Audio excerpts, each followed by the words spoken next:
sekarang kita akan mempelajari jobless sheet 1B rangkaian paralel. Karena kemarin kita kan udah belajar tentang rangkaian seri ya. Kali ini kita bakal belajar rangkaian paralel.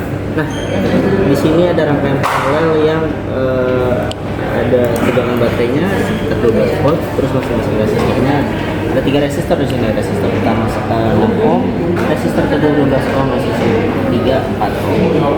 Nah, dari rangkaian tersebut teman-teman ada yang mau tanya?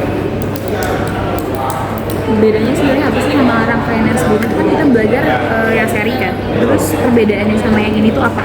Oke, untuk rangkaian seri itu dia satu jalur, satu arus. Jadi kalau misalkan salah satu resistornya terputus atau lampunya terputus, maka rangkaian tersebut tidak akan berjalan lagi atau ya udah mati aja gitu. Cuma kalau misalkan rangkaian paralel karena dia bercabang seperti ini, maka meskipun salah satu resistornya terputus, dia akan tetap hidup, tetap berjalan arus listriknya seperti itu. Terus kalau misalkan di kehidupan sehari-hari kita ini, contohnya apa kalau kita gitu? Oke, contohnya itu seperti lampu ya, yang ada di atas kita ini nih. Ini lampu nih, misal kalian bisa lihat ada lampu yang mati sebelah situ dan ada lampu yang nyala. Itu kemungkinan dia paralel seperti itu. Ya, listriknya tetap jalan tapi lampunya mati. Di sini kita disuruh ngapain? Nah, ini kita suruh mengidentifikasikan termasuk jenis rangkaian apa ini, terus saya jelaskan ya. Jenisnya rangkaian paralel. Terus bagaimana arah arus listriknya? Teman-teman udah tahu arah arus listrik dari rangkaian tersebut? Dari ini tepat di mana kutub positifnya berada. Tepat pada di mana kutub positifnya berada. Berarti dia arah sini ya. Oke. Selanjutnya, apa yang terjadi jika salah satu cabang lepas? Tadi sudah saya jelaskan. Langsung jawab. Tetap nyala karena dia tuh ada berbagai jalur, bukan cuma satu jalur kayak seri. Betul. Oke. Lanjut masuk konstruk. Di sini ada rumusnya, rumus dari rangkaian paralel sebelumnya. Di sini ada tertera hitung hambatan pengganti paralel. Nah, tertera rumusnya siapa yang bersedia? Oke, silakan. Jadi telah diketahui untuk R1 dengan ininya R1 nya 6, langsung aja 1 per RP sama dengan 1 per 6 ditambah R2 nya 1 per 12 ditambah lagi R3 nya 1 per 4. Nah, untuk mencari nilainya kita samakan dulu penyebutnya. Kita bikin dulu aja semuanya penyebutnya jadi 12. Untuk 1 per 6 jadi 2 per 12. Untuk yang 1 per 12 tetap, dan untuk yang 1 per 4 ini kita bikin jadi 3 per 12. Untuk hasilnya sama dengan 6 per 12. Nah, itu dipecah lagi jadi 1,5. Jadi RP nya ini hasilnya 2 ohm gitu. Total hambatannya mendapat 2 ohm. Ya. Selanjutnya hitung arus total. Siapa yang bersedia menghitung arus total? Saya. Oke, silakan. Kan tadi udah ketemu tuh resistor totalnya atau hambatan totalnya berapa? 2 ohm ya? 2 ohm ya. 2 ohm. Nah, di sini kan rumus dari arus itu I sama dengan V per R kan. R-nya udah ketahuan berapa. Di sini V-nya juga udah ketahuan, tadi bisa dikasih lihat V-nya.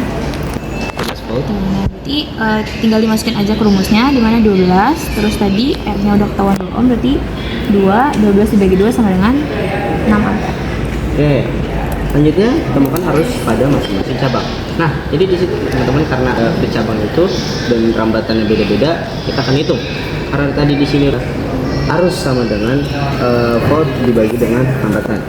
Berarti kalau masing-masing hambatan, maka 12 dibagi dengan 6 sama dengan 2 ampere. Berarti untuk yang R1 sama dengan 2 ampere, untuk yang R2 sama dengan 1 ampere, dan untuk yang R3 sama dengan 3 ampere. Seperti itu teman-teman. Kita akan menghitung tentukan daya pada masing-masing komponen. Jadi siapa yang bersedia? Saya. Jadi kan tadi kita udah mengetahui arus ampernya berapa, voltnya berapa. Jadi kita mulai langsung menghitung dayanya, yaitu dengan pakai rumus P sama dengan V kali I. V kali I. Yang P yang pertama, V kali I 12 kali 2 sama dengan hasilnya adalah 24 watt. Yang P untuk P yang kedua, V kali I2 sama dengan 12 kali 1. Ini berarti hasilnya sama dengan 12. Yang ketiga, P yang ketiga, P kali I3, 12 kali 3 sama dengan 36. Kita jumlahkan totalnya menjadi 272 watt. Jadi ini adalah total daya yang kita dapatkan dari rangkaian paralel tadi. Oke, teman-teman, untuk fase 2 sudah paham semuanya? Udah. Oke, kita lanjut ke fase 3, kolaborasi. Nah, di sini terdapat 2 pertanyaan. Mengapa tegangan pada setiap cabang sama? Ada yang bisa menjawabnya? Saya, karena sebuah hubung dalam tegangan yang sama. Misalkan ada 2 cabang, dia bakal terhubung ke dalam pusat sumber yang sama kayak itu. Ini juga berlaku pada hukum Kirchhoff 2. Berarti di sini mereka mendapatkan tegangan yang sama ya, Iya. ketiganya ini ya. Hmm. Selanjutnya pertanyaan kedua, cabang mana yang memiliki arus terbesar? Mengapa? Ada yang tahu teman-teman? Enggak, aku belum tahu. Oke, kalau ada yang tahu, sesuai tadi yang aku jelaskan ya, di sini karena hambatan yang paling kecil, maka dia akan mendapat paling besar. Ibarat kata pipa ya, kalau misalkan kita pelajari kemarin, pipa kalau misalkan makin menyempit ya arusnya makin kecil. Kalau misalnya pipa dengan lubang yang besar, dia arusnya jadi besar. Seperti itu teman-teman. Dan mengapa tadi dia jelasin ya? Oke, kira-kira seperti itu. Teman-teman, untuk fase 3 apakah sudah paham semua? Dan Oke, kita lanjut ya ke fase 4, komunikasi.